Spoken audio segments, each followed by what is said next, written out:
Well, good morning, and for this thought for the week I want to cover a subject that is really quite difficult to talk about, if the truth be known, where ministry is concerned. And that's how do you cope with the inevitable criticism that comes to anybody who seeks to lead and to guide the church into a new future. You know, one of the things I've realised over the years is this: if you change nothing, people will complain. If you change something, people will complain. So if they're going to complain, some people are going to complain whatever you do, then probably it's worth doing something that's going to make a real difference. I know it's really hard to cope with criticism, and one of the things I used to do, I have to say, in terms of my own ministry, is always to look for the grain of truth in whatever the criticism might have been. And you know, I would spend hours trying to sift through the facts from the fiction and trying to find that grain of truth. And it took me ages to realise that actually sometimes it's not even worth the effort. Sometimes the grain of truth is so small that actually the energy expended just distracts you from the things that you really should be doing and getting on with.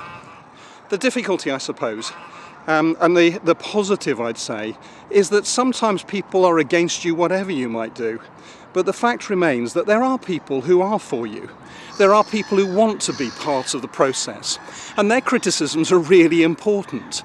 You see, it's important that we don't reject criticism for criticism's sake, but we recognise the fact that some criticisms have greater worth, greater weight than others.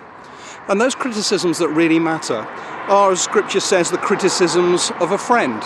Those people who you know are on your side, are really looking to actually help you become all that you are meant to be.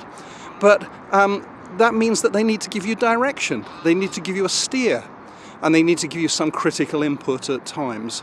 The challenge is differentiating between the two, knowing who's for you and who's against you. And it's difficult for us to do that, particularly if we're feeling down, if we're feeling discouraged, if we're tired.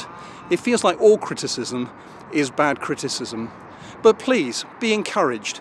The thing that I've discovered is that if you're being criticised, it means you're doing something different. It means you're doing something that hopefully will make a difference.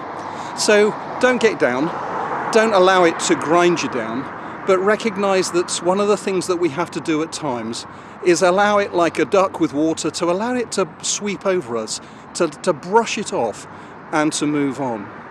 I know that's easier said than done. Be interesting to know what you think of criticism, how you've managed to handle it over the years. Has it done you damage? Has it discouraged you, disheartened you? Have you managed to rise above it and learn from it in order that you might move on in your experience of church leadership? Please leave a comment below. If you like this video, then please give us a thumbs up. If you don't, we'd love to hear about it.